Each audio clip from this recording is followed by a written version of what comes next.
Alors moi je m'appelle Philippe Béziat, je suis le réalisateur du documentaire qui s'appelle Inde galante.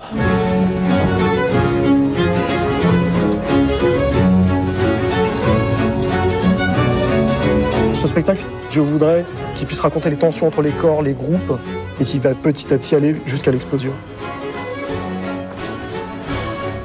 Tout le pari, c'était de faire monter sur scène à Paris-Bastille et un univers chorégraphique qui n'était pas celui de l'opéra. Et c'est ça que raconte le documentaire, c'est la rencontre entre ces deux mondes. Donc évidemment, le récit de cette rencontre, de ces rencontres, et s'annonçait passionnant quand on a commencé à faire le documentaire, mais on ne s'attendait pas, on ne pouvait pas savoir, on ne pouvait pas prévoir à quel point la rencontre serait forte.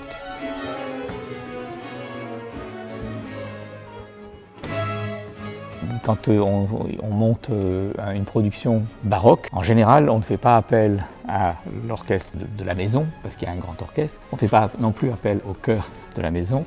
On fait appel à des forces artistiques et extérieures qui sont plus spécialisées dans ce répertoire. Tout le monde se posait la question de savoir comment ça allait fusionner entre la danse et les solistes. Mais en fait, ce qui était beaucoup plus intéressant, c'était comment ça allait fusionner entre le groupe des danseurs, qui était une trentaine, et le groupe des choristes, qui était 40. Au moins, hein, voilà.